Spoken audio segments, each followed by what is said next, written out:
Halo semuanya, balik lagi dengan James Cohen Smith, Rothschild, dalam James Note Season 2. Di episode malam hari ini, hari Selasa, tanggal 17 Mei 2016. Kali ini, ya, agak sedikit beralih ke topik yang agak bisa menimbulkan sedikit baper ya, karena di sini gue ingin mengapresiasi beberapa YouTuber yang menjadi inspirator saya untuk terjun ke dunia YouTube, sekalipun saya pernah bikin vlog di James Note season pertama, tapi karena ada satu hal jadi terpaksa dihapus semua videonya yang udah mencapai 100 episode lebih. Dan saya ingat saya punya dan pada saat itu saya istirahat bikin vlog, kemudian lama-kelamaan saya ingat para inspirator saya, kemudian saya putuskan untuk kembali bikin vlog lagi. Jadi ini memang terkesan tribute to my inspirator gitu lah. Yang pertama banget yang gue jadikan inspirator gue dari ini hanya yang dari Indonesia aja ya, untuk gue terjun ke dunia YouTuber itu, yaitu mungkin pemirsa sudah mengenal Edozel alias Edo Pratama nama aslinya. Beliau itu mengalami kehidupan yang istilahnya tuh broken home gitu loh. Lahir sebagai anak ketiga dari 5 bersaudara, tapi dia nggak pernah tahu bapak kandungnya itu siapa. Jadi memang dari lahir udah berstatus broken home, sama seperti yang satunya lagi, mungkin pemirsa kenal, Reza Arab Octavian. Nanti akan gue ceritakan setelah ini. Lalu si Edozel ini yang gue tahu ya dari Draw My Life-nya Edozel yang gue nonton, itu ibunya nikah lagi, tapi sayangnya ibunya ini ikut bapak tirinya bapak angkatnya Edozel ke Papua gitu. Otomatis dia di Jakarta sendirian, sebatang kara gitu, dan harus menghidupi dirinya sendiri. Ya kan? Dan waktu SMA dia udah harus cari kosan gitu, udah harus tinggal sendiri. Harus hidup dalam kondisi yang serba kekurangan gitu. Serba kekurangan banget ya. Sampai selama SMA itu dia numpang makan di rumah temennya. Mau makan aja numpang. Gila ya. Saya tuh rasanya kayak kasihan gitu. Oh, andaikan saya berada di posisi Edozel, aduh, saya sedih banget gitu. Tapi untungnya saya bersyukur masih punya seorang ibu yang masih mampu untuk menafkahi saya, untuk membiayai saya gitu. Dengan kondisi yang sama juga, ada keterbatasannya gitu. Saya bilang itu sungguh menginspirasi banget gitu. Dari kehidupan yang keras banget, habis Edozel tuh sama kayak saya pada awalnya, cupu banget. Sampai sekarang saya masih cupu, masih kaku, masih istilahnya tuh masih kurang gaul gitu, masih kuga gitu, kurang gaul. Kalau pemirsa tahu kuga, itu adalah salah satu mobil dari Ford. Ya, ada mobil kecil namanya Ford Kuga. Itu hanya ada di Eropa. Tapi bukan itu maksudnya. Kuga itu adalah kurang gaul. Masih kurang gaul saya. Kurang gaul. Tapi si Edozel ya menjadi pribadi yang berubah banget. Sok gaul, yang lebih gaul, tapi teman-temannya mengatakan sok gaul gitu. Hasil ya itu mengingatkan saya juga, saya dibully karena banyak soknya juga gitu. Dan macam-macam lah, banyak lagi yang lain.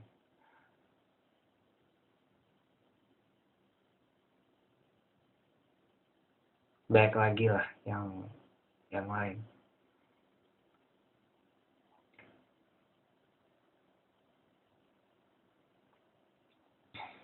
Terus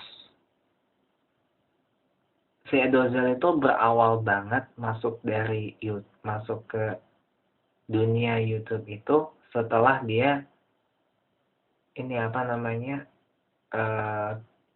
keluar dari UI,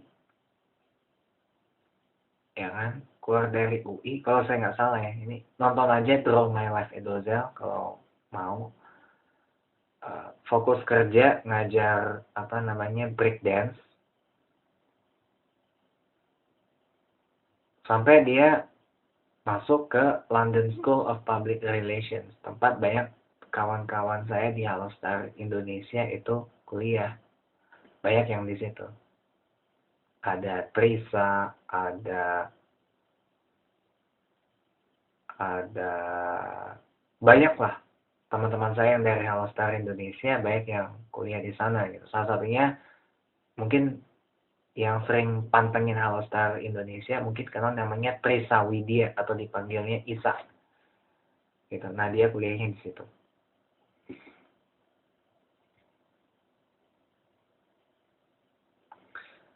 Nah, abis lulus kan dia dibawa ke Jepang, kan, tapi karena nggak bisa ngubah apa gitu, batu banget, tidur di pinggir jalan, pulang ke Indonesia, nemu kehidupan yang sangat sulit banget, sampai akhirnya dia bikin video, ya kan. Awalnya itu cuma webcam, dan hanya sedikit yang nonton, 30 view, ya kan. Tapi hanya 10 yang benar-benar penonton dari luar banget, sisanya yang nonton cuma dia sendiri. Gitu. Tapi nggak apa-apa, saya bilang. Itu kan awal-awal, the beginning. Memang begitu. Dan dia itu sempat banget ingin bunuh diri. Tapi pada akhirnya dia nemu Tuhan di salah satu gereja dekat Central Park Mall di Jakarta Barat. Buat pemirsa yang nggak tahu, Central Park Mall itu lokasinya berada di Jalan S. Parman, berada di sebelah Mall Taman Anggrek, tidak terlalu jauh. Nggak terlalu jauh dari Mall Taman Anggrek, dan itu berada dalam kawasan Podomoro City. Nah, ada salah satu gereja di Central Park Mall, di dekat Central Park Mall Jakarta, dan Edozel merasa hidup dia bahagia banget. Dia awalnya dia memang seorang yang sangat pemalu, kemudian jadi ceria, periang, dan ya bisa menghibur banyak orang gitu. Makanya saya bangga punya inspirator seperti Edozel itu, bangga banget.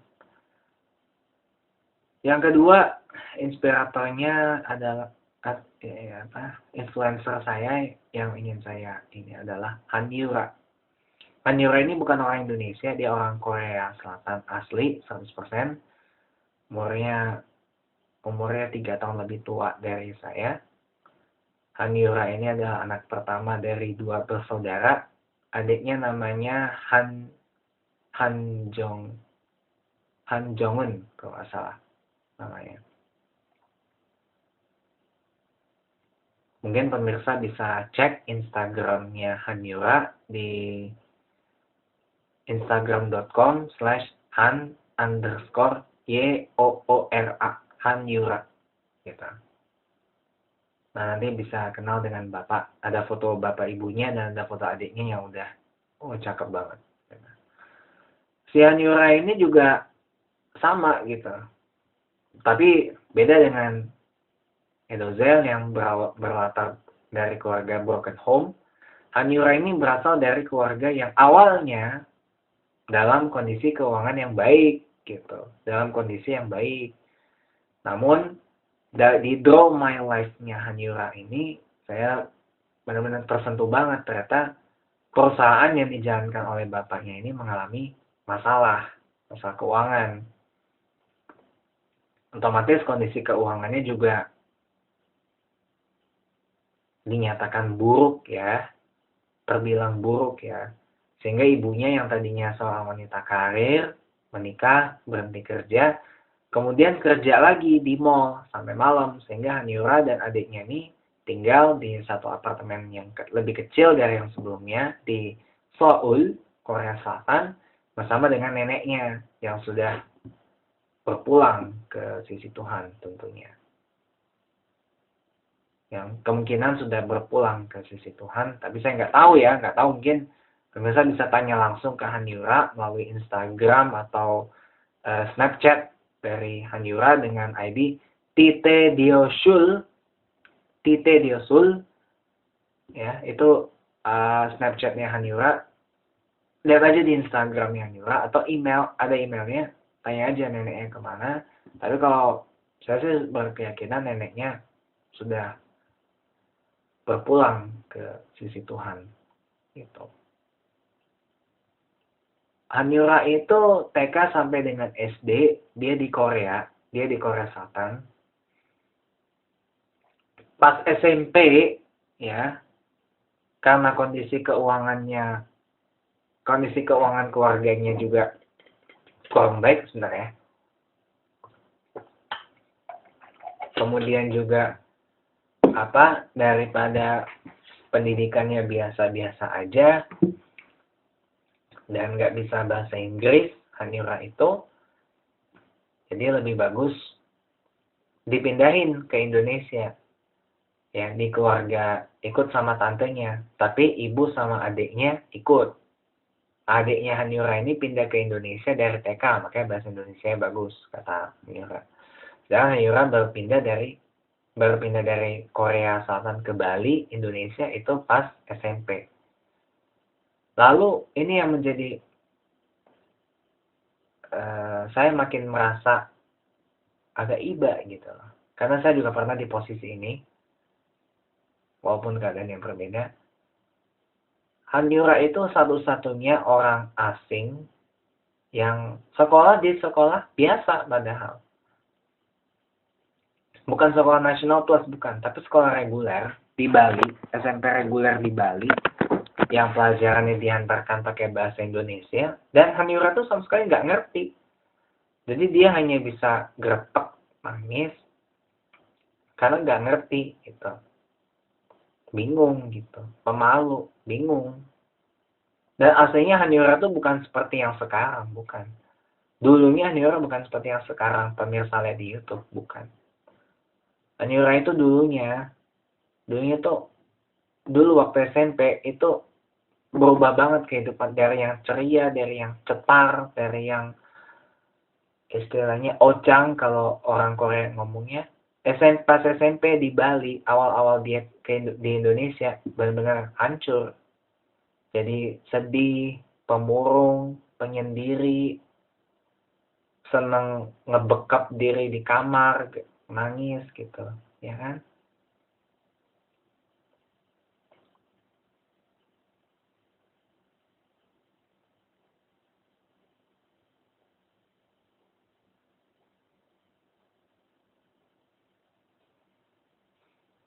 Dan apa ya? Mohon maaf lah ya, saya jujur, bukan saya gombal, bukan saya bermaksud untuk ragging her, ya. Tapi saya dari situ kayak udah punya chemistry, udah punya hati untuk Hanyura gitu. Bukan sebagai pacar, apalagi calon istri. Karena saya tahu Hanyura ini sudah punya pacar, sudah punya calon suami dari Korea Selatan juga. Jadi saya nggak mau ganggu kehidupan asmara dia. Atau saya juga sudah punya peluangnya, apakah saya menikah dengan yang saya sekarang ini lagi proses PDKT, yaitu aktivis HAM dari Korea Utara, Pak Hyun-mi, yang umurnya tidak terlalu jauh dari saya, yaitu hanya setahun, atau menikah dengan wanita dari Jepang yang loyal banget, atau rujuk dengan Sherry-an, mantan saya yang saya putusin bulan Februari yang lalu karena tingkahnya yang kasar terhadap saya. Jadi itu pilihan saya. Tapi masalah Hanyura mungkin saya hanya akan menganggap beliau itu sebagai sebagai teman, sebagai inspirator, sebagai influencer saya di YouTube, dan sebagai sahabat. Nggak lebih dari itu. Sebagai satu-satunya orang asing dan yang nggak ngerti bahasa Indonesia, dan yang nggak bisa bahasa Indonesia, English pun juga masih pas-pasan, Hanyura tuh cuma bisa, pada waktu itu cuma murung, nangis, dan ini banyak nulis yang nggak jelas gitu, karena bingung, nggak ngerti kan. Sama kayak kejadiannya sama waktu kayak pertama kali Presiden Amerika sampai bulan November 2016 nanti, Barack Obama pindah dari Amerika Serikat ke Indonesia, tepatnya di Jakarta, di SD Asisi, Menteng. Ya kan? Karena ibunya, orang tuanya nggak punya uang, ibunya Barack Obama kan pisah dengan bapak kandungnya Barack Obama, yaitu Barack Hussein Obama Senior. Nah, ibunya Barack Obama ini nikah dengan orang Indonesia, namanya Lolo Storo. Barack Obama punya saudara tiri namanya Maya Storo. Terus sekarang Maya Storo. Bahasa Indonesia Barack Obama juga awal-awalnya nggak gitu bagus waktu pindah. Nggak ngerti kan. Tapi lama-kelamaan ngerti, karena Barack Obama tinggal di Indonesia 4 tahun. Setelah itu pulang ke Amerika gitu. Kalau Hanyura kan di sini udah lebih dari 10 tahun. Tapi pada awalnya memang berat. Dan sebagai satu-satunya orang bule, orang asing di sekolah itu, maka Hanyura disarankan sama gurunya setiap hari ikut kursus bahasa Indonesia. Dan Hanyura itu juga sempat stres belajar bahasa Indonesia karena susah banget, nggak gampang, dan nggak paham gitu, stres banget. Itu juga yang saya alamin. Ya, setelah ini nanti saya akan beberkan apa yang menjadi kesamaan saya dengan Hanyura gitu. Lalu begitu SMA, dia sekolah National Plus kan, bahasa Indonesia lancar banget. Dan di samping bahasa Inggrisnya juga bagus, lancar. Dan Hanyura itu masuk Kristen, tadi kan dia ateis kan. Cuman masuk Kristen Protestan itu pada saat dia antara SMP atau SMA gitu. Dan sekarang dia aktif di salah satu gereja di Jakarta yang jemaatnya kebanyakan orang Korea Selatan gitu. Sungguh luar biasa memang. Kemudian kuliah di Universitas Pelita Harapan di Karawaci, Tangerang, Banten. Dan jadi Miss UPH 2011. Oh, congratulations.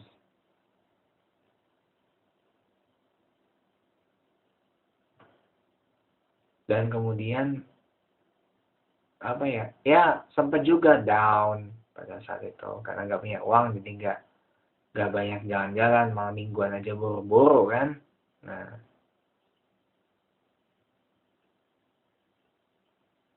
dan sampai dia pada akhirnya kerja marketing di 2 perusahaan, tapi mengundurkan diri karena nggak sesuai. Tapi lama-kelamaan si Hanyura ini masuk ke YouTube itu atas saran dari Chandra Leo yang suka lagu Korea. Chandra Leo itu salah satu YouTuber influencer saya juga. Tapi saya nggak gitu tahu banget ceritanya bagaimana karena saya belum nonton Bro My Life dari Chandra Leo. Mungkin setelah ini setelah saya nonton Draw My Life, mungkin saya bisa ngasih tahu kenapa Chandra Leo bisa jadi inspirator saya. Kemudian kembali dulu ke topik. Hanyura tuh disarankan Chandra Leo masuk ke YouTube bedah lagu-lagu Korean pop, ya kan. Dan walaupun sekarang sudah mulai ditinggalkan bedah K-pop itu karena sibuk banget. Dan Hanyura memang modal buat masuk YouTube-nya, modal untuk jadi YouTuber, kalau saya jujur mengatakan gede. Beda dengan saya yang masuk YouTube dengan modal kamera BB Gemini 8520 dengan fisheye lens atau Edozel dengan kamera di webcam. Ada lagi Kevin Anggara yang masuk ke YouTube dengan awalnya dengan model GoPro, atau yang lain lah dengan model yang mungkin bisa dikatakan pas-pasan juga. Kalau Hanura tuh modalnya gede, kayak bilang. Karena Hanura itu adalah, saya kasih tahu aja nih, Hanura itu bukan artis. Hanura itu tercatat sebagai pegawai marketing di perusahaan yang namanya PT DK Global Indonesia. Sekali lagi nama perusahaannya PT DK Global Indonesia. Alamat kantornya mungkin pemirsa bisa cari sendiri di Google. Cari terus saja PT DK Global Indonesia gitu. Dibacanya PT DK Global Indonesia. Itu perusahaan yang kurang lebih menjual ya produk-produk yang berkaitan dengan gaya hidup, lifestyle. Kurang lebih ya, dan Hanura tercatat sebagai pegawai di situ. Wajar, modalnya gede. Dan dia juga jadi artis kan, masuk TV membintangi kelas internasional di net TV. Di samping memang kesibukannya sebagai YouTuber dan pegawai masih jalan. Berat loh untuk itu, berat loh. Ya, artis, kerja kantoran, kemudian jadi YouTuber, berat loh, konsentrasinya bisa beramburadul kalau kayak gitu. Tapi satu yang menjadi kesamaan saya dengan Hanura itu adalah saya pernah mengalami posisi di mana Hanura itu dijauhi, dibully karena dia satu-satunya foreigner dan nggak bisa bahasa Indonesia. Itu saya juga pernah mengalami hal itu.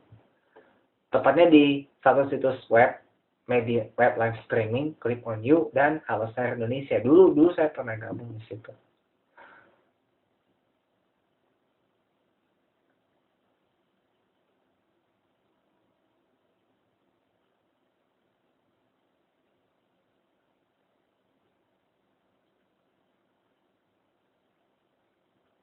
Saya juga pernah mengalami hal itu. Dan saya juga pernah stres dalam belajar. Pernah saya. Sekarang saya belajar mobil nih. Dan saya udah mulai merasakan stres yang lumayan berlebihan nih. Gara-gara nggak terlalu bisa cerna apa yang diomongin oleh instrukturnya. Benar-benar stres banget. Tapi suatu ketika mungkin saya bisa lancar belajar mobil. Jadi ada kesamaannya. Saya pernah stres dalam belajar bidang tertentu dan saya juga pernah mengalami hal yang sama, yaitu dijauhi sebagai foreigner, dibully sebagai foreigner. Itu resikonya kalau di Indonesia begitu. Tapi alhamdulillah saya bilang saya sudah menemukan kehidupan yang baru yang lebih ramah di Indonesia terhadap foreigner. Basically, I'm a foreigner, I'm a British and Israeli citizen ya. Tapi alhamdulillah saya bisa bahasa Indonesia. Walaupun saya sebenarnya lebih nggak nyaman pakai bahasa Indonesia gitu, karena saya pada dasarnya adalah orang yang cadel. Gitu. Kemudian itu tribute saya untuk Hanura. Kemudian yang tadi ya Reza Arab Octavian, saya udah ini. Reza Arab Octavian umurnya 1 tahun lebih tua dari Hanura dan 4 tahun lebih tua dari saya. Dia itu juga berasal dari keluarga yang broken home. Ya. Dia kan berasal dari keluarga yang broken home, yang begitu si Reza Arab Octavian ini lahir, orang tuanya langsung menyatakan bercerai, nggak tahu kenapa. Dan si Reza Arab Octavian ini lahir prematur. 6 bulan dan sempat sakit parah banget waktu dia kecil. Apa namanya? Adik saya mungkin lebih tahu ya soal Reza Arab Octavian. Saya pernah nonton Draw My Life berapa kali ya Reza Arab Octavian. Dia itu pernah sakit jantung. Ya kan? Paru-parunya katanya sih hampir patah. Jantungnya lemah banget. Drop banget kondisinya pada saat itu dan mati suri. mengalami mati suri, nyaris banget meninggal. Tapi begitu di kamar mayat, maknya nyari anaknya, ibunya Reza Opavian ini nyari, dan si Reza Opavian ini kan langsung tersadar gitu di mana. Dan sejak saat itu dia alhamdulillah nggak sakit-sakitan. Ada persamaan Reza Opavian dengan Edozel, yaitu ditinggal orang tuanya keluar kota. Reza Opavian ibunya pindah keluar kota dan tinggal di Jakarta sendirian, kuliah, kerja sendiri, biayain sendiri, ibunya pindah keluar kota, dan apa ya? Dan dia itu pada awalnya sama pada ininya jadi ini bahkan sampai jadi tukang ojek loh untuk biayain kuliahnya, untuk biayain hidupnya di Jakarta. Dan Edozel tuh sempat jualan parfum keliling dan pelanggan tetapnya adalah, maaf ya, kalau saya sebut adalah kaum gay. Kayak si Edozel tuh jago banget untuk belaga jadi gay, jadi banci. Tentu saja itu tidak boleh ditayangkan di TV nasional Indonesia karena peraturan KPI yang melarang LGBT. Gitu. Itu samaannya. Tapi perjuangan dari ketiga influencer YouTube tadi, sebenarnya ada satu lagi, yaitu Laurentius Caesarando. Dia juga inspirator saya, umurnya 2 tahun lebih tua dari saya. Inspirasinya gini, dia juga berasal dari keluarga yang broken home. Tapi pada awalnya dia hidup ceria banget, bahagia banget. Membuat orang tertawa, terhibur. Tapi satu ketika kehidupan dia mengalami downturn. Bapak ibunya memutuskan untuk bercerai dan sama-sama keras. Bapaknya keras, ibunya keras. Karena dia dipukulin habis-habisan banget sama kakeknya. Ibunya panik dan ibunya pun juga keras. Bukan tipe orang yang soft spoken. Dan dia ada kesamaan saya dengan Laurentius Caesarando, itu pernah mengalami depresi yang lumayan parah banget. Jadi pemalu banget, gak peduli dengan teman-temannya, jadi seorang yang penyendiri, kemudian bolos sekolah, gak peduli, ya kan. Sama saya juga mengalami hal itu ketika saya disuruh mama untuk kuliah lagi di salah satu universitas di Jakarta. Saya memang berangkat kampus kan, bawa tas segala macam, kuliah. Saya bilang kuliah kan, tapi pada kenyataannya saya waktu itu kelayapan kemana-mana gitu. Gak peduli saya, yang penting saya happy aja. Tapi satu ketika si Laurentius Caesarando yang mulai agak dijauhi, tapi mulai dideketin karena mulai simpatik. Yang temennya pada pukulin dulunya jadi deketin, ya. Karena pas ujian akhir ngorok dia, tidur di kelas, ngorok, jadi kasihan gitu. Oh, lama kelamaan dia menemukan satu minatnya di dunia musik. Dia sekarang ada, selain seorang YouTuber, dia juga seorang beatboxer, ya, mendirikan sekolah beatbox yang nyaris banget ditentang oleh teman-temannya, tapi dia berani ambil resiko. Pernah kuliah di BINUS, hidup juga serba kekurangan, serba pas-pasan, ya.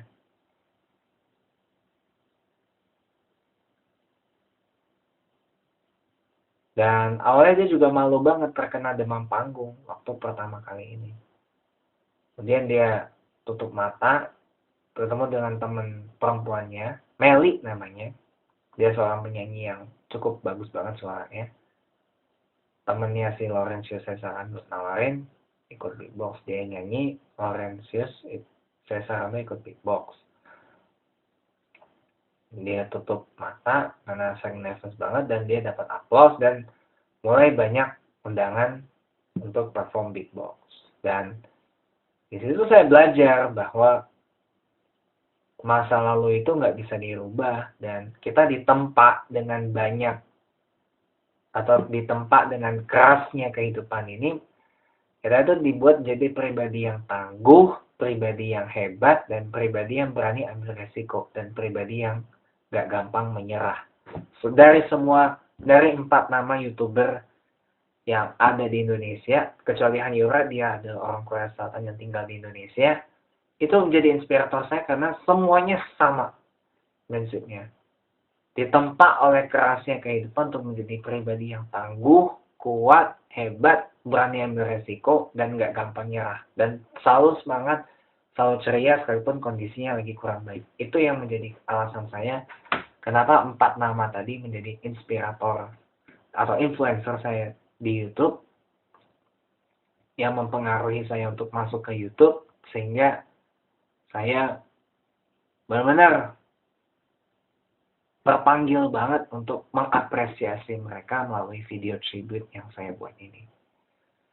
Video-videonya bagus, ya, konten-kontennya bagus, ya, tapi jangan lupa kalau mau lebih dekat lagi follow akun sosial media mereka, dan kalau bisa kita belajar dari mereka gitu loh, gimana cara menghadapi kehidupan yang keras ini, kehidupan yang serba tough, serba tage ini menjadi mudah gitu, menjadi lebih menyenangkan, hadapi dengan senyuman, hadapi dengan kesabaran, hadapi dengan kekuatan, meskipun itu tidak mudah, tapi seenggaknya pemirsa bisa belajar dari 4 nama YouTuber menjadi influencer saya untuk tetap semangat dalam menjadi seorang YouTuber dan tetap kuat dalam menjalani hidup yang keras ini. Dan saya tidak akan nyerah dalam mencapai apa yang menjadi impian saya. Be a good dreamer, but you should be the greatest executor ever had in your life. Itu aja yang bisa saya sampaikan. Tapi setelah video tribute ini, ada 1 episode terakhir untuk edisi 17 Mei 2016. Jadi tetap bersama James Note Season 2.